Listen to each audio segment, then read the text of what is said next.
So last time we worked very hard to construct the QCD Lagrangian.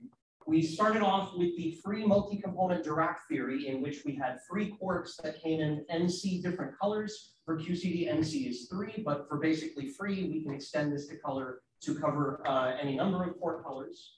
The quarks, or the fermions of SU3, live in that fundamental representation, so they have 3 colors for QCD or NC colors in general. That's the fundamental or defining representation. For SU3, those were the specific Gell-Mann matrices. There were 3 by 3 matrices, and there were 8 of them.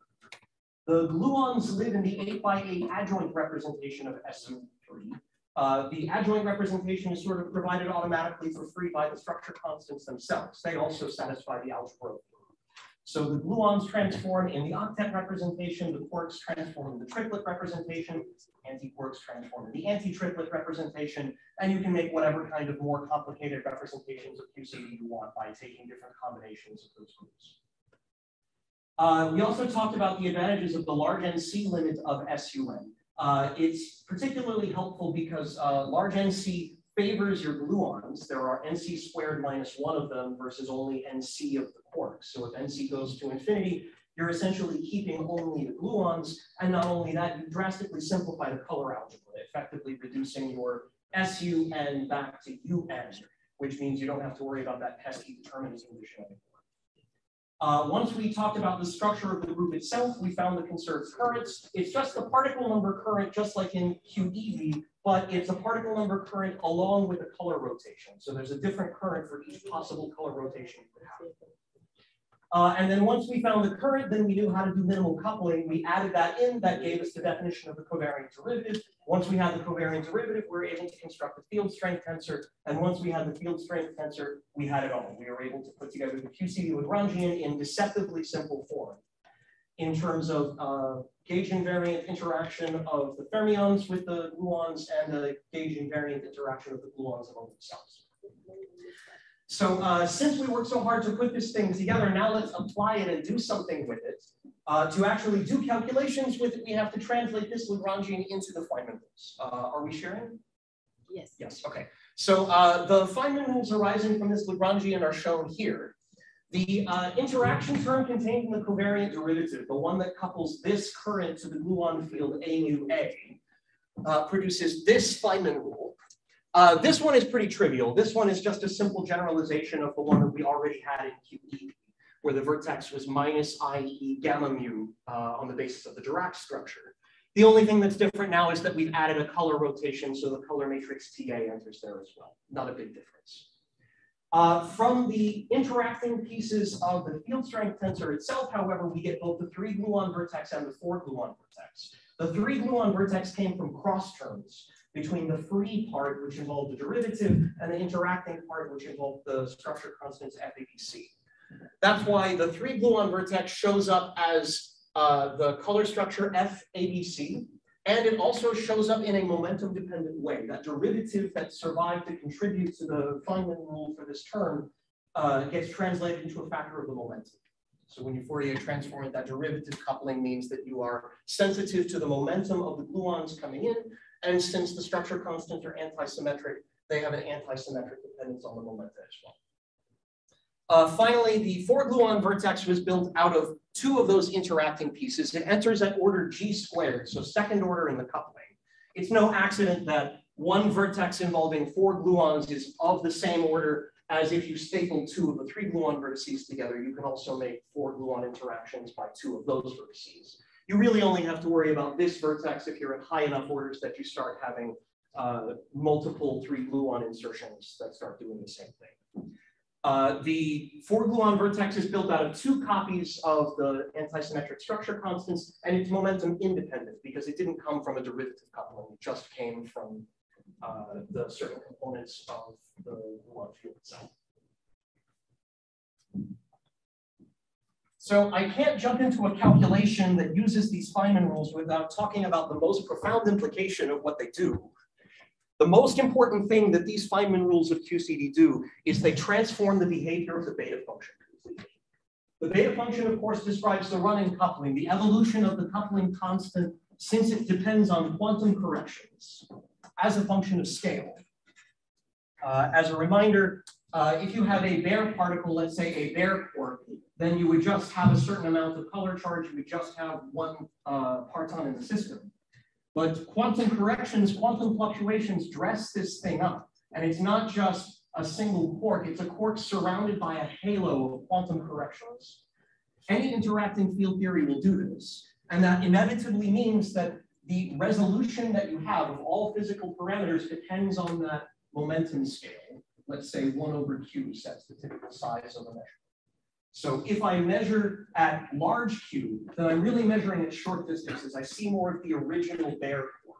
And if I measure at low q, I measure at long distances and I see the quark plus most of its quantum fluctuations. This happens in any quantum field theory. It also happens in QED. In QED, the relevant diagram looks like this. You have the vacuum polarization of the photon. This says if I have two charges that are interacting by a photon, the vacuum isn't really empty. Sometimes out of empty space, you have virtual particles that pop in and pop back out. Those virtual particles in QED are electrons and positrons. And those electrons and positrons naturally fill up the vacuum with dielectric dipoles. You have positive and negative pairs of E plus, E minus charges that randomly pop in and pop out of the vacuum.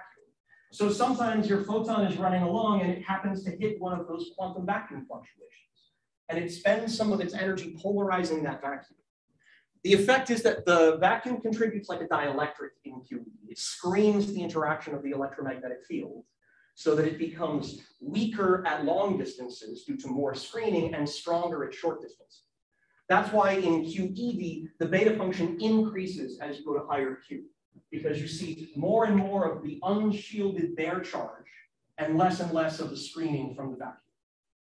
But QED changes that behavior 100%, because in addition to fermions that enter the vacuum polarization, now you have all of the quarks, all of the quark colors, all of the quark flavors. You could have up quarks, down quarks, top quarks running around that loop.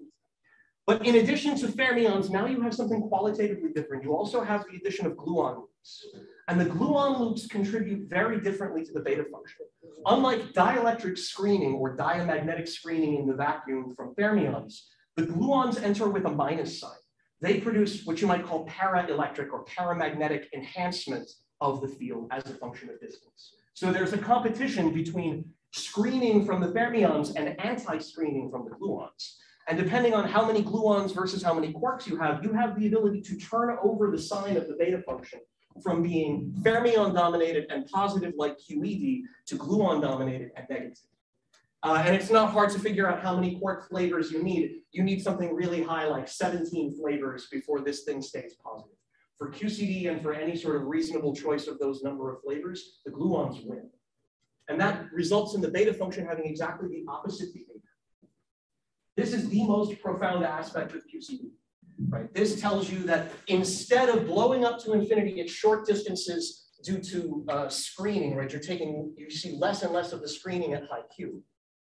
Now you see the bare charge, which is not enhanced at high Q, right? So the opposite behavior of QCD is that this becomes weakly coupled at high momentum transfer, strongly coupled at low momentum transfer. The weak coupling at high momentum transfer is referred to as asymptotic freedom. This is the golden virtue of QCD. That's the reason it's so great. The price that we pay for asymptotic freedom is sometimes referred to as infrared slavery. It's essentially confinement. It's the fact that these things become infinitely strongly interacting at low momentum transfer. And that's telling you that quarks are not the right degree of freedom at low momentum. Just like in QED, you have a Landau pole, but that Landau pole is up at high Q. The Landau pole of QED is an indication that there's a phase transition somewhere up there at high momentum scales where the photon undergoes the electroweak unification. It becomes the electroweak force instead of just the electromagnetic force. For QED, that phase transition is in the UV. For QCD, that phase transition is in the infrared. This is the confinement phase transition. Somewhere across that divergence is where quarks start turning into protons and neutrons. So perturbative QCD can't describe what happens across that phase transition. But the benefit of it is that QCD is a well-defined weakly coupled theory to infinity. This is a critical property called UV completeness. And that is the thing that makes QCD so special. If you want to have any fundamental theory of nature, which is supposed to be the truth, right? Something valid to infinitely high energies, your theory needs to be asymptotically free. So this is the critical benefit of QCD. You have a theory which is self-consistent up to infinitely high energies because of its negative beta function. So QCD is very good at short distances and high momenta, and we pay the price of the confinement phase transition at low momenta to get that benefit of UV completeness. Okay, so having said a few words about what makes QCD so great, now let's actually use it for something. Questions? Yes, ma'am. So kind of, this is the whole thing about like strong force having limited range, right? Having limited range? Yeah. Yes. Okay. Can you say again how this relates to the dress state versus the bare states and the distance? Right, so the idea of the running coupling or the running mass or the running anything in field theory is that any quantum particle that you have when it starts to interact creates temporary quantum fluctuations around it. So you could be doing scalar theory, could be anything. And those quantum fluctuations depend on momentum. So they depend on scale. And so when you measure the properties of the dressed particle, right, this whole thing is the dressed electron in QED, let's say. So this dressed electron would be the eigenstate of the exact Hamiltonian, the full interacting theory, if you could solve it. We can't solve it exactly, so instead we construct an order by order in perturbation theory, but still this is the eigenstate of the interacting theory. The elementary particle without the interactions is the bare electron, which is the eigenstate of the free theory, just a single non-interacting theory. So the point is you start off with a theory that looks like this, you calculate corrections to it to start constructing this. And when you do, you introduce spatial dependence because you introduce momentum. So if there's a cloud of, might be pions if you're talking chiral perturbation theory for protons and neutrons and pions, and you literally have a pion cloud surrounding the neutron or something. In the same way, you can have a photon cloud surrounding the electron. The cloud doesn't have to only contain photons, it can contain two-bar pairs, anything that it can interact with. But the basic idea is that quantum interactions always produce a spatially extended system, even if you start off with something quite light. And that the running coupling, the running mass, renormalization as a whole is telling you how the effective parameters change as a function of scale. And for QED, the effect is the charge is largest at short distances because the quantum corrections have the effect of screening the electric field. So if you zoom in to high Q, you see larger forces. If you zoom out to low Q, you see weaker forces. And QCD does exactly the opposite because of screening, instead of screening by the vacuum, you have anti-screening by the vacuum. So when you go to, when Q gets high and it turns low, that's what imposes this range limitation. So just to make sure we're talking about the same thing, normally when people talk about the finite range of QCD, they're really talking about pions. They're talking about the fact that your proton and your neutron are effectively interacting by a pion, and the pion has a mass. So that the Howell potential that goes with this is not just a pure 1 over r, but e to the minus m pi times r. So normally, I think when people talk about the finite range of the nuclear force, they're really not talking about quarks and gluons at all. They're talking about bound states, pions, and really long distance non-perturbative QCD. So this isn't directly connected. The finite range physics is what's across that phase transition. Right? The alpha S is the coupling of quarks to each other. And basically what happens is quarks are the right degree of freedom until this thing starts blowing up. And when this thing starts blowing up and becoming non-perturbatively large, that's when you have your phase transition that your degrees of freedom should start changing to become protons and neutrons. And then you should get an effective Lagrangian that looks like this. But how exactly you get that out of the QCD Lagrangian is literally the $1 million question. Okay. Other questions at this point? Yes, sir. So in this graph, you have different legends, right? One for NLO, for NNNLO, and yes. So what do each of these signify? Oh, well, first off, it signifies that I stole this plot from the particle data group. Second, it signifies that they're combining lots of different measurements from lots of different channels and that they're all consistent with each other for the running of the coupling. So it's nice that you have jets calculations. That's very sensitive to QCD details. Top quark loops are particularly heavy. You've got jets and jet shapes, heavy quarkonia, just the range of different kinds of observables that all are consistent with the same running coupling, and they all agree with the calculated running coupling from QCD. I'd say is a profound success of the theory. But these are different orders of perturbation. Yes, certainly that's what's said there. I don't know the details of those extractions. I don't know if that means, like certainly the theory curve here is a theory curve computed at some order in perturbation theory. Maybe to tie that to a particular observable, you need extra factors of the coupling. So maybe like NLO running coupling enters at NNLO for some observable up there. But they have to all be on equal footing, certainly, if they're describing the same theoretical curve. Okay, anything else?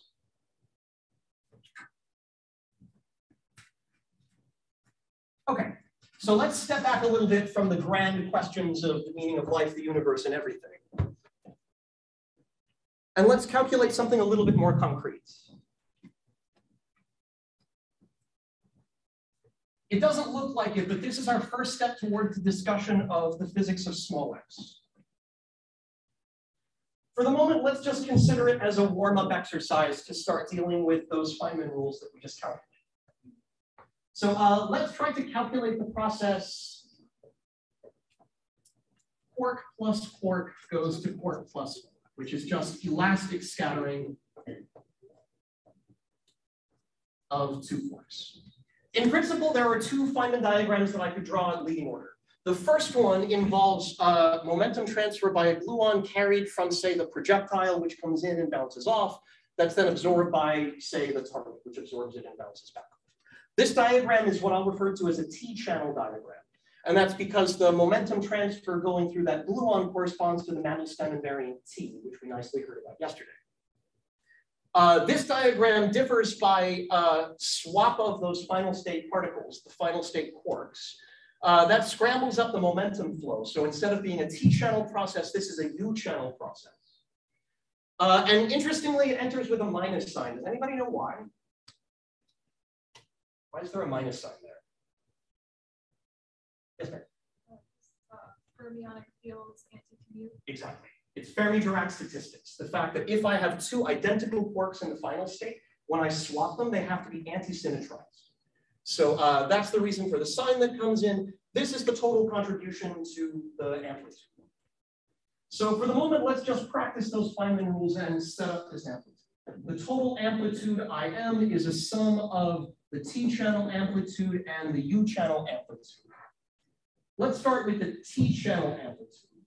So of course, you read your Feynman rules starting at the end of the fermion line and working backwards. So for this diagram, I start off with a spinner for the outgoing particle P1 prime. I'll denote that by the shorthand U bar 1 prime, just so that I remember which particle I'm talking about. The next thing that I have in the T-channel diagram is the photon, sorry, the electron, the quark gluon vertex. You've got to remember what theory I'm talking about. That comes in with Ig gamma mu Ta. And the Ta picks out a particular component based on the color states of the incoming and outgoing quarks. If the outgoing quark has fundamental color state I prime after the fact, and fundamental color state I before, that's the particular matrix element Ta I prime I. So that's the vertex. Then I multiply by the other spinner for the incoming quark U1.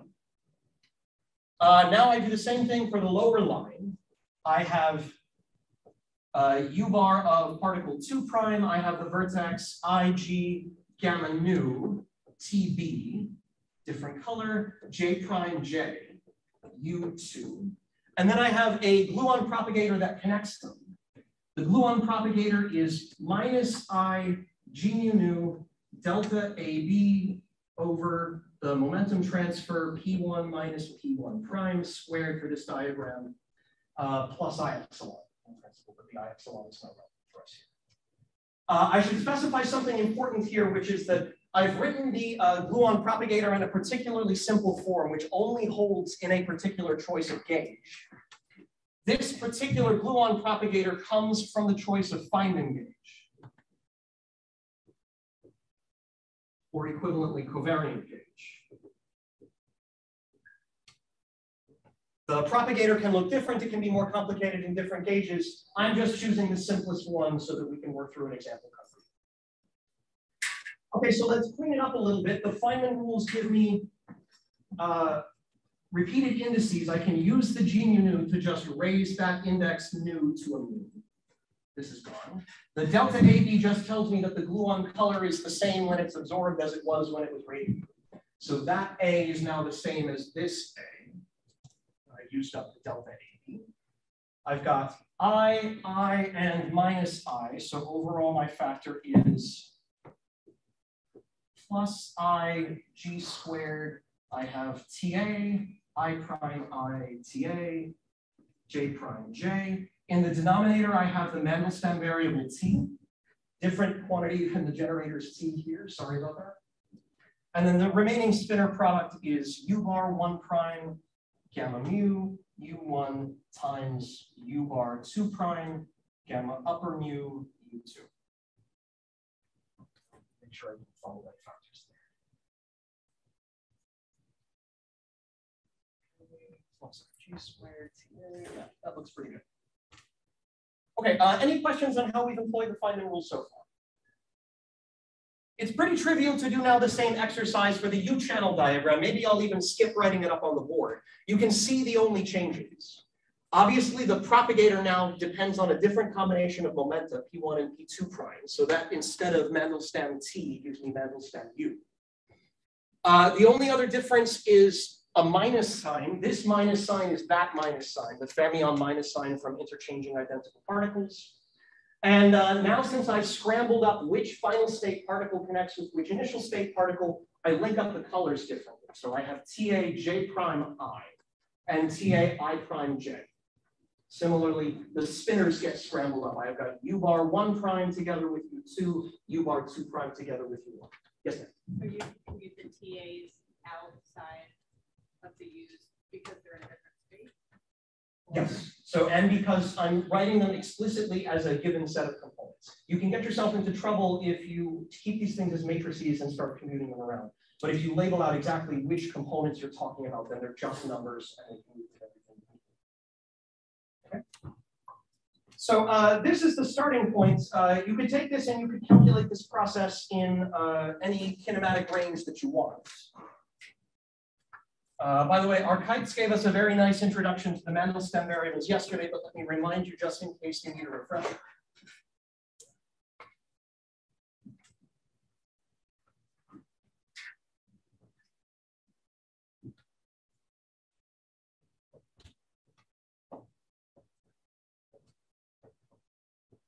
The Mandelstam invariants are S is P1 plus P1 prime squared, sorry, P1 plus P2 squared.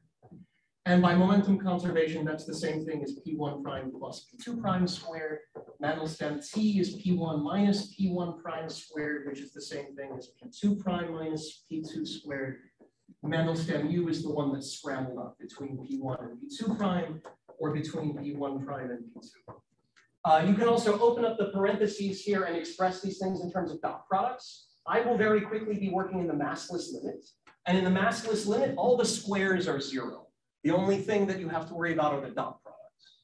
So I will immediately use this to write S equals 2P1 dot P2 equals 2P1 prime dot P2 prime, and so on down the line. You just pick up the cross terms from these products. As Archites challenged everybody to go give it for a homework problem, show that if you add up the 3 of these things directly from these definitions, not even requiring the massless limit, S plus T plus U is equal to the sum of all of the masses. And in this case, if I'm working in the massless limit, that's just going to be 0. So even though there are 3 Mandelstam variables, only 2 of them are independent. Generally, for this discussion, I'm going to relegate U to unimportant status, and I'm just going to talk about everything in terms of S and T, with U fixed by whatever it has to be for this. U equals negative T minus S. Okay, so we could try to calculate this process in any kinematic range that we like. The one that I want to focus on is the one referred to as Reggie Kinematics. This is the one that has a connection to the physics of small x. So what does that mean? I'm interested in the limit of high energy scattering.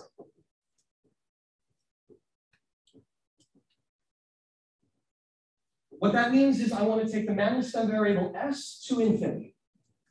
But I have to be careful about how I take that limit, because there are multiple ways that I can take S to infinity depending on what else I do with the other invariants. So I can achieve high energy scattering essentially in 2 ways. I can take option 1, which is S goes to infinity and T goes to infinity. Generally, T is a negative number, so I put an absolute value here. But you have this ability to take, let's say, both the center of mass energy and the momentum transfer to infinity simultaneously. This is the limit of high energy and high recoil. So this is a limit in which even though S is going to infinity, you're still selecting a large angle scattering. This is very hard scattering processes. This is referred to as Bjorken kinematics. And in the context of deep inelastic scattering that I've not talked about yet at all, this is synonymous with large Bjorken X. This is exactly the right regime that you want to be in if you want to focus on hard transverse momentum, hard scattering. But the regime that I want to focus on is the opposite case to this. Option number 2 is I could take S to infinity with T fixed. If I take S to infinity with T fixed, now I'm in a very different regime. Now I have a huge amount of energy coming down the beam pipe, but a fixed transverse momentum for the scatter. That limit where I fix, let's say, 1 GeV for the transverse momentum exchange, so I'm happily in perturbative QCD. But then I take S to infinity, that limit corresponds to the forward scattering limit. That's the limit when these quarks barely deflect at all and they mostly go straight down the beam pipe because there's infinite energy coming down the beam pipe and only a finite transverse momentum competing. So this is the forward scattering limit. Theta goes to 0 in the center of mass frame. This is referred to as Reggie Kinematics. And this is the one that I'm going to focus on. This is the one which is synonymous with small x.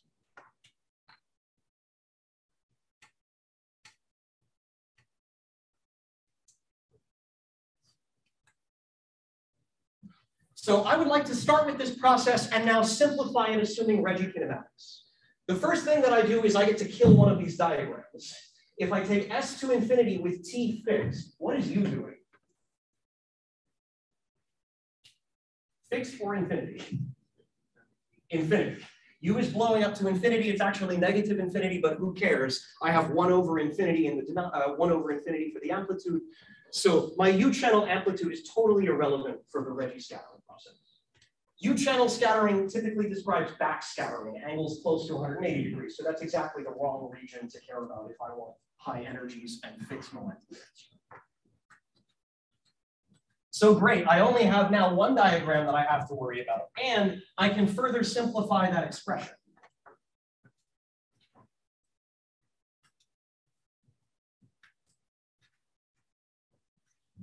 So for quark scattering in Reggie Kinematics,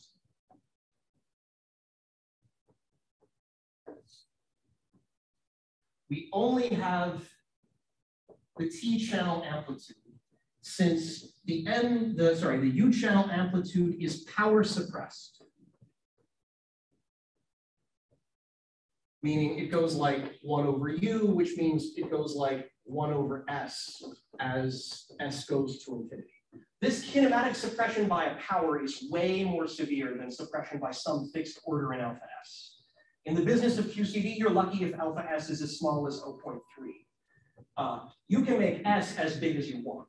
So this margin of suppression can be orders and orders of magnitude, which far, far outweighs any particular order of perturbation.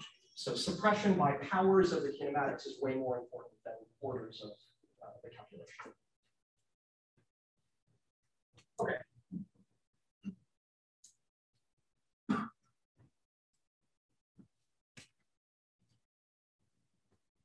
Any questions before we go on to square this thing? Okay. So you may or may not be familiar with the cut diagram notation like this. Since I only have the T channel amplitude, my overall amplitude squared, meaning I have to square the T channel amplitude and then average it over the polarizations, average it over the color quantum numbers coming in and going out. It can be written like this. I'll discuss this in a moment. So the averaging which is being done here is an average over spins. I didn't write the spins explicitly on those spinners, but there was implicit dependence on the spin of particle 1, 1 prime, 2, and 2 prime. Here I have to average over the spins that are coming in. The incoming quarks can have either of two spins. So I have a 1/2 from the incoming quark down here, 1/2 from the incoming quark up there. And I don't care what the spin of the final state particles are, so I sum over them. You average the initial state, you sum over the final state. That's why I get a factor of 1/4, and I sum over all the spins. I do exactly the same thing for colors, and I can do this in an arbitrary representation, arbitrary SUN group.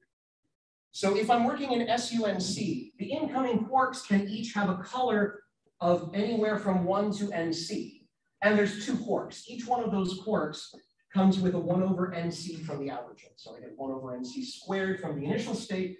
And now I sum over all of the quark colors, I prime I, J prime J. And now I have my T-channel amplitude squared. So now I take the amplitude that we had before and we plug it back in.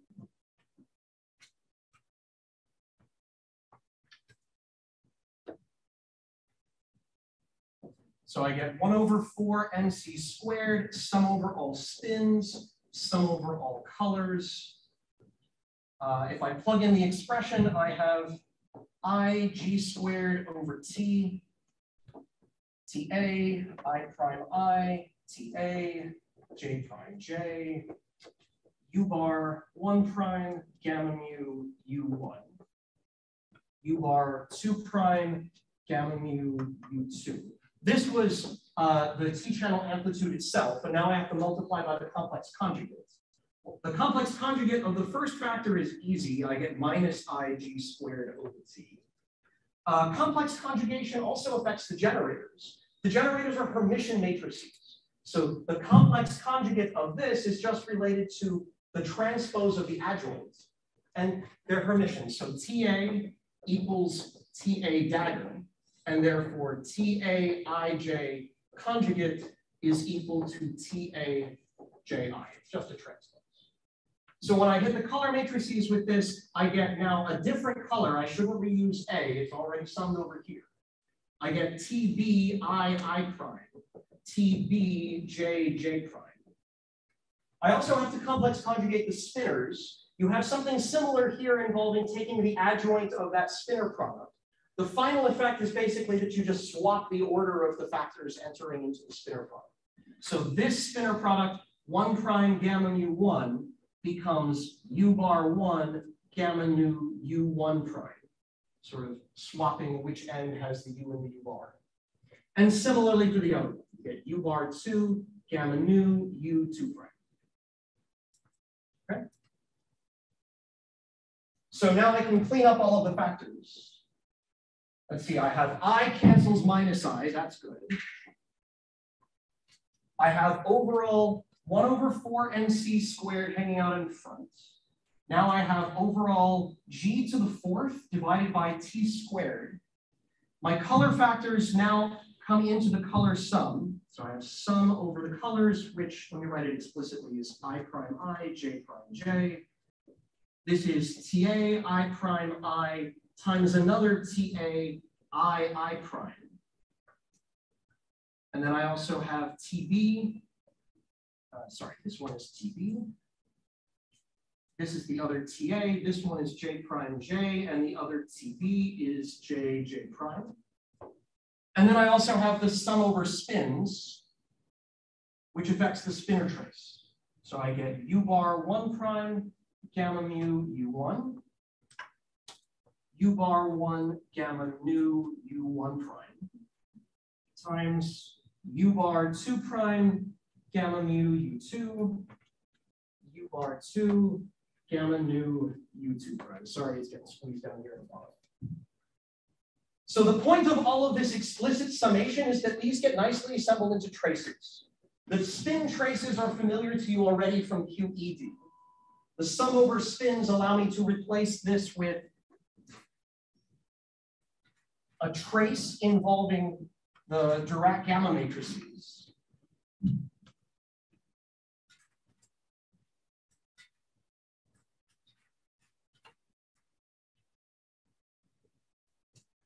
And again, if you can't see something on the board or if I skip over it too quickly, the details are all in the PDF notes that you can get from the code. Right, so our spin and color averaged amplitude squared is given by 1/4 NC squared, G to the 4th over T squared. And now I recognize this as the product TATB, I prime after having summed over I. This is just a trace over the color matrices TATB. And likewise, this product is another trace of TATB. In exactly the same way, I sum over the spins. When I sum over the spins, I can replace U bar by the outer product, which is equal to the slash momentum. So you have this nice identity, sum over spins, U of momentum P and spin S, U bar of momentum P and spin S equals P slash plus M. I'm working in the massless limit, so I don't care about the mass. But the nice benefit is that when I sum over the spins, this just gets turned into a P1 slash. This one and this one just get turned into a P1 prime slash. And these things are all connected together into a single trace. So that spin sum becomes trace of P1 prime slash gamma mu P1 slash gamma nu. And similarly, I get exactly the same kind of trace from the other spinner sum. So there I get P2 prime slash gamma upper mu P2 slash gamma upper nu.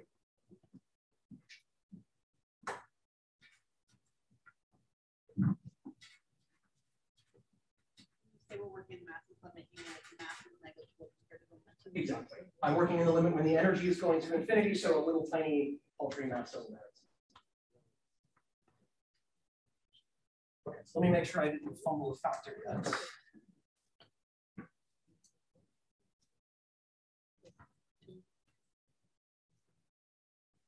Looks okay. All right, so the spinner traces are things that we already know very well from QED. The trace of 4 of these gamma matrices is simply 4 times P1 prime mu P1 nu plus P1 prime nu P1 nu minus, let's see, 2 of each of these, and no, sorry. This one, and then I've got this one, and that one, and then the cluster. So just the one. Minus G mu nu P1 dot P1 prime. And similarly, for this spinner trace, I get 4 P2 prime mu, P2 nu plus P2 prime nu, P2 mu, minus G mu nu, P2 dot P2 prime. That's all fine and familiar. The thing that's interesting and new are the color traces over the Gelman matrices. This is new information. The Gelman matrices satisfy a trace orthogonality condition exactly the same way that the Pauli matrices do. And after I've performed one of these traces, now I get a factor of 1/2 from this, and I get B equals A. The thing that I'm left with is the matrix TA times TA, summed over all A. If you think of this like a vector, this is a little bit like T dot T, which we'd say is the magnitude of the generator squared. In terms of rotations, the magnitude is its own separate invariant. It's something special like L squared that commutes with all of the components of L. In the same way, in this group theory, the sum over all of the generators, sort of the magnitude squared, is a special invariant of the group called the quadratic Casimir factor. Dr. Sievert, yes. Would you mind staying away from the green? It's a little smeared looking on Zoom. Sure. You can make it out for now, but just okay. I'll keep it for now since this is just a side comment, but I'll switch it up. Thank you. Right. So this is called the quadratic Casimir factor. It's often written CF, and for SUNC theories, it's the value NC squared minus 1 over 2NC. And if you plug in NC equals 3, which is the case for QCD, you get 4/3. It's just a special number that characterizes the group you're working with. So after I use this identity, then the thing which goes into my trace is this product. This thing is just a number. When I multiply those two matrices, I get trace of CF times the identity matrix. Well, CF is just a number that comes outside of the trace, and trace of the identity matrix is just the dimension of the space. Trace of the identity matrix is NC because it's an NC by NC identity. So at the end of the day,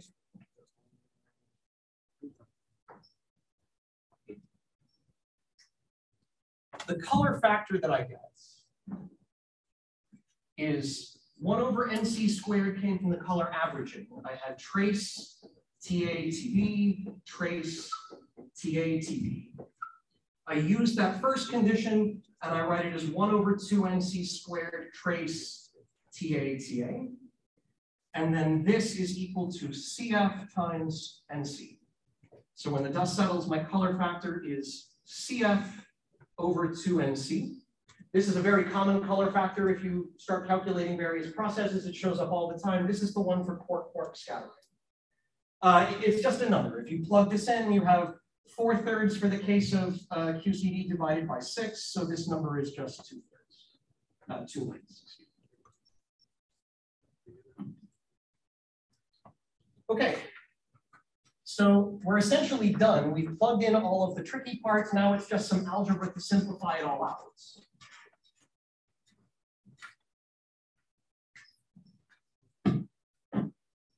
Okay, so I have g to the 4th over 4t squared. We just calculated the color factor CF over 2nc. From both of those traces, I have a factor of 16 times p1 prime mu, p1 nu, plus p1 prime nu, p1 mu, minus g mu nu, p1 dot p1 prime, times p2 prime mu, p2 nu, plus p2 prime nu, p2 mu, minus g upper mu nu, p2 dot p2 prime. Okay, so we multiply everything back out. Everything gets turned into dot products of the momenta. All the dot products of the momenta can be expressed simply in terms of the Mandel-Stan variables. So for example, this p1 dot p1 prime is equal to negative t over 2. It's exactly the cross term which shows up in the definition of Mandel-Stan t. This one, p2 dot p2 prime, is also negative t over 2. When I've got products of p1 prime and p2 prime, that's going to give me a factor of s. So this term, for instance, is going to give me a factor of p1 dot p2 and p1 prime dot p2 prime. This factor is s over 2. This factor is also s over 2. So this combination is huge. This is, in fact, the leading contribution, right? I have lots of different terms. Some of them are going to give me s, some of them are going to give me t, some of them are going to give me u. But in Reggie Kinematics, s is the one that matters. So when I expand it all out, I don't think I want to write everything in terms of the Mandel-Stan variables. It's just a bunch of algebra for nothing at this point. But if you multiply it all out, you get everything in terms of the Mandel-Stan variables. You take the limit when s goes to infinity. And here, this is the final expression.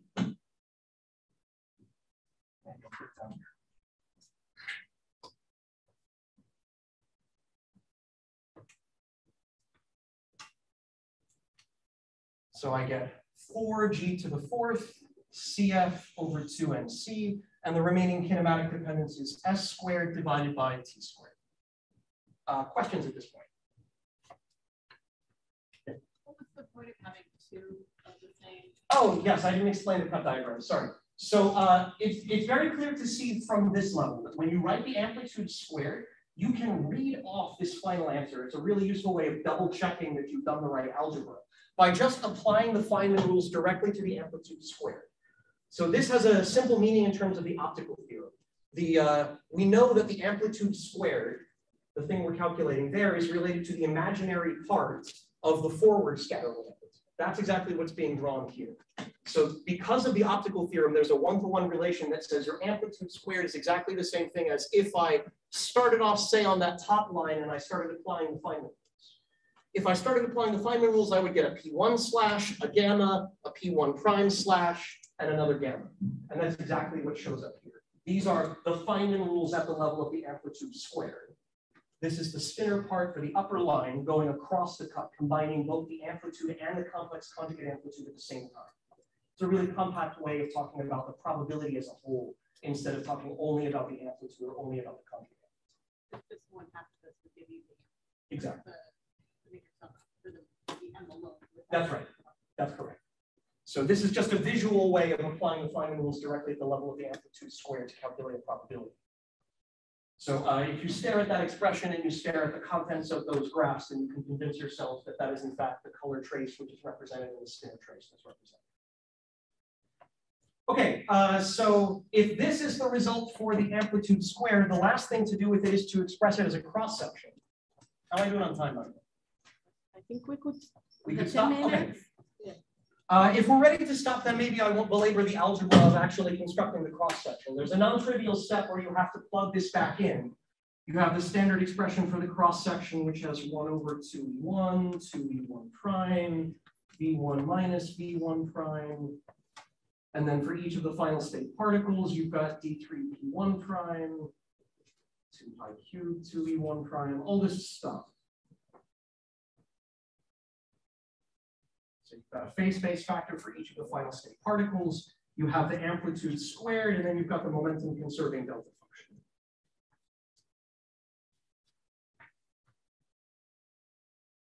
The last bit of algebra that one could do is to sort of plug in for Reggie Kinematics. What are the energies? What are the velocities? What's the flux factor? What does my delta function look like? And then start with this and just integrate out all the redundant components. If you start from the definition, you can immediately integrate out all of P2 prime, using 3 out of the 4 pieces of the delta function to fix its value. The last part of the delta function, the energy conserving part, fixes the magnitude of P1 prime, but not the direction. And you're left with a differential. You're left with differential D2P prime, which is left over. So the cross section is a function of the one independent variable, the sigma D2P1 prime. That's the transverse momentum delivered in the scattering. And you see that it's proportional to alpha s squared, same color factor, and the momentum dependence is 1 over p perp to the 4th. This 1 over p perp to the 4th is the classic perturbative power law tail that you get from high energy scattering in QCD. The main thing that I wanted to establish with this calculation is that this cross section is energy independent. This is unsuppressed at high energies. I can take s goes to infinity, and this does not get small. It's small only by powers of alpha s, but because the scattering is mediated by gluons, the cross-section is unsuppressed. This is a unique feature of vector boson exchange. You would also get the same answer if you were doing QED. Basically, you just wouldn't get the color factor. But as long as you're exchanging a vector boson in Reggie Kinematics, you get the leading contribution, something that is unsuppressed. If you drew a diagram that had quarks in the T channel, or even worse, scalars in the T channel, anything with lower spin than spin 1, then you end up with an amplitude that's suppressed by powers of s, by 1 power of s for the case of spinners, 2 powers of s for the case of scalars. So high energy kinematics, the Reggie scattering, is dominated by gluon exchange. You can exchange gluons essentially for free without power suppression, whereas any other particle you would have to pay a major suppression factor in the energy. So maybe this is sort of the first motivation towards gluon saturation, to say that the Reggie limit is a limit which is dominated by gluon exchange. And this is going to take us in the direction of creating more and more gluons and then scattering off of all of them by multiple gluons. So maybe this is a good place then to take a break and continue next time. Questions as we stand right now? Yes. So we started off saying this is a quark-quark scatter. Yes. Right? Yes. And then we said this at s tending to infinity and t being fixed. Yes. This is where the major contribution comes from. That's correct. And then amplitude was calculated for that. That's right. Now that amplitude, I mean, from the formula, it seems that amplitude goes to infinity as well, since s goes to infinity. That's right, but there's also kinematic dependence entering into the flux factors in the cross section. So you can't only look at the amplitude, you also have to include kinematic dependence. Might be the connection to the brain.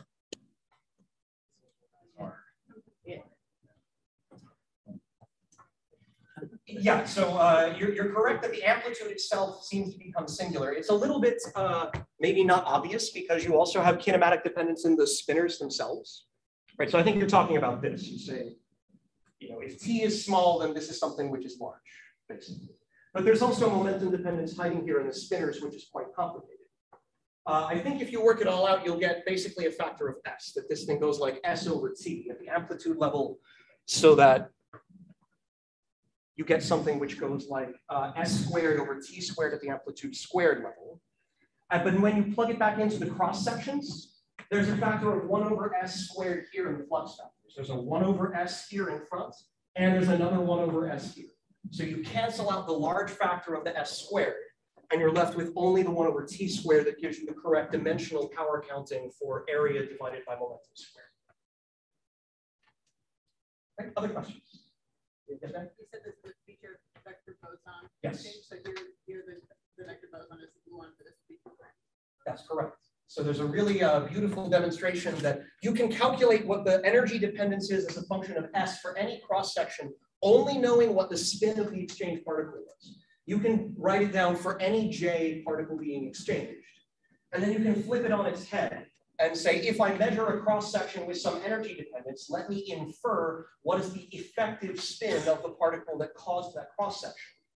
This goes by the old school name of Reggie trajectories, where you try to figure out what is the effective angular momentum of your particle as a function of scale. Now we have some idea of how old school Reggie trajectories actually correspond to gluons and such in perturbing QCD. Okay, yes, sir. You said that the cross section didn't depend on like the energy transfer, right? Or well, it didn't depend on like what the S channel is, right? Yeah. The final cross section is independent of S. Yes.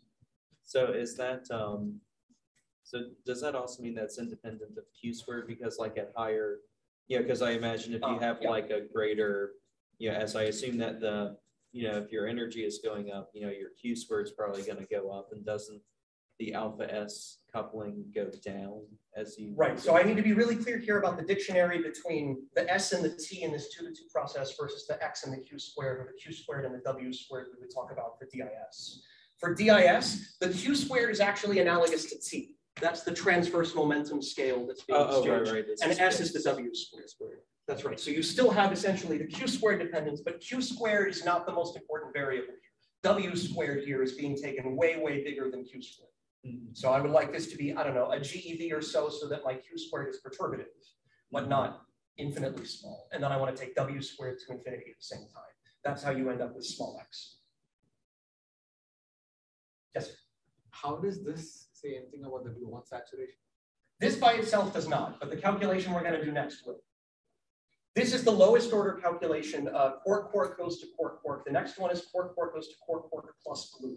And the plus blue is going to be responsible for generating many more gluons. This is what tells you sort of the semi-classical baseline before you start generating quantum evolution with high energy. Maybe this is a good place to stop. I could use a drink of water.